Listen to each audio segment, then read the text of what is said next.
दोस्त एक इंटरव्यू में जब एक फॉरेनर ने एक बच्चे से सवाल पूछा कि एपीजे अब्दुल कलाम कौन है, उनकी परिभाषा एक वाक्य में बताओ, तो वहां बैठा बच्चा जवाब देता है, is a simple Indian who is inexplicable with best of the objectives. एक ऐसे भारतीय हैं जिनके नाम के आगे दुनिया की सारी विशेषताएं भी लगा दी जाएं, तो उनके व्यक्तित्व को, उनके कैरेक्टर को, उनके अपने जीवन में की गई कड़ी मेहनत को कोई डिफाइन नहीं कर पाएगा।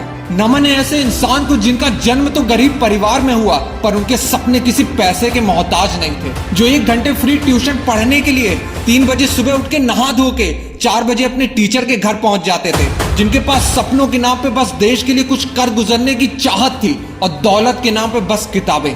जिन्होंने अखबार बेचने से लेकर 2002 में भारत के 11वें राष्ट्रपति बनने तक का सफर तय किया। जिन्हें 38 यूनिवर्सिटी से यूनिनरी डॉक्टरेट के खिताब से नवाजा गया। एक ऐसी हस्ती जो 26 मई 2005 को जब स्विट्जरलैंड में लैंड करता है, तो उस दिन को उस देश में साइंस डे घोषित कर दिया जाता है। पद्म भूषण, पद्म विभूषण, भारत रत्न, जिन्हें भारत के 3 सर्वोच्च सिविलियन अवार्ड मिल चुके हैं। उनका पूरा जीवन ही हद पार मेहनत करने की परिभाषा है। दोस्तों, आज उनके जीवन का ये किस्सा सुना के तुम्हें अपने सपनों के लिए हद पार मेहनत करने के लिए दिल में आग लग जाएगी। दोस्त, कलाम जी का बचपन से सपना था एयरफोर्स ज्वाइन करने का, और फिर उन्होंने अपनी स्कूलिंग खत्म करने के बाद Madras institute of technology MIT university join की, जहां वो अपने 6 दोस्तों के साथ एक प्रोजेक्ट में फाइटर एयरक्राफ्ट बनाने के डिजाइन पे काम कर रहे थे। तभी उनके प्रोफेसर श्रीनिवासन उनके प्रोजेक्ट रिव्यू करने के लिए वहां पहुंच गए, और प्रोजेक्ट का डिजाइन और प्रोग्रेस देख के उनके टीचर कलाम जी से बहुत निराश हो गए और कहा, मैं तुम्हारे काम से बहुत निराश हूं कलाम, और मुझे तुमसे अलग और बेहतर डिजाइन की उम्मीद थी। कलाम जी ने बहुत सारी प्रॉब्लम जो एयरक्राफ्ट को डिजाइन करने में आ रही थी वो बताने की कोशिश की, पर प्रोफेसर ने एक भी ना सुनी। फिर कलाम जी ने प्रोफेसर से 1 महीने का और टाइम मांगा इस प्रोजेक्ट को नया और बेहतर डिजाइन बनाने के लिए, पर प्रोफेसर ने कलाम जी की तरफ देखा और कहा कि तुम्हें बस 3 दिन का और समय मिलेगा, और अगर तुमने 3 दिन में इस प्रोजेक्ट को नए डिजाइन के साथ कंप्लीट नहीं किया तो तुम्हें अपनी स्कॉलरशिप से हाथ धोना पड़ेगा। जिस काम के लिए कलाम जी ने 1 महीना मांगा, उस काम के लिए उन्हें 3 दिन की मोहलत मिली। वहां कोई भी होता तो उसे इम्पॉसिबल, ऐसा तो हो ही नहीं सकता बोल के टाल देता और शिकायत करता। शुरुआत में कलाम जी थोड़े निराश जरूर हुए, क्योंकि उनकी पढ़ाई और उनका सपना दोनों स्कॉलरशिप के पैसों पे टिकी थी, पर उन्होंने तुरंत सारे नेगेटिव थॉट्स हटा के 3 दिन के लिए मेहनत की सारी हदें पार करने की ठान ली, और पूरे 3 दिन और रात बिना सोने और खाने पे ध्यान दिए सिर्फ अपने प्रोजेक्ट पे काम किया। उनका सिर्फ एक ही लक्ष्य था, अपने प्रोजेक्ट को 3 दिन के लिए सिर्फ कंप्लीट ही नहीं, अपने प्रोजेक्ट को कॉलेज का सबसे बेस्ट प्रोजेक्ट बनाना।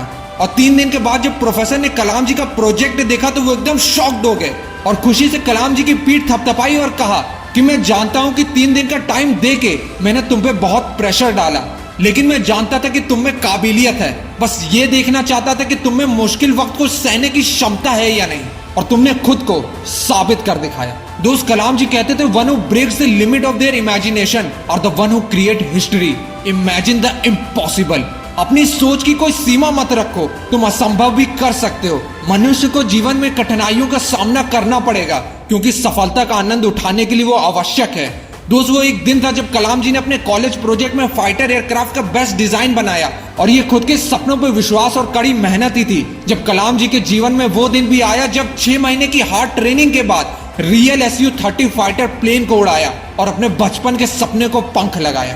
दोस्त, जीवन ऐसा जियो कि आपके मरने के बाद भी लोग आपको सदियों तक याद रखें। दोस्त, अगर तुम्हारे अंदर भी अपने सपनों को लेके ऐसी आग है तो कलाम जी की इस बात को समझो कि जिंदगी में एक लक्ष्य रखो और लगातार ज्ञान प्राप्त करते रहो, कड़ी मेहनत करो और महान जीवन को प्राप्त करने के लिए दृढ़ रहो। महान लक्ष्य के सामने महान कठिनाइयां भी आएंगी, पर इसका मतलब असंभव नहीं है।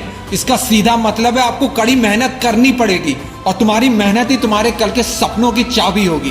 दोस्त, हद पार मेहनत करने के लिए खुद को तैयार रखो, क्योंकि जिस दिन तुम्हारी मेहनत का सिक्का उछलेगा उस दिन हेड भी तुम्हारा होगा और टेल भी तुम्हारा। कसम खाओ कि अपने सपनों के लिए मेहनत करने के लिए हर हद पार करने के लिए तैयार रहोगे। जय हिंद, जय भारत, जय कलाम जी। मिलते हैं अब नेक्स्ट मोटिवेशनल फ्लाइट के साथ। This is Ashish, bye bye.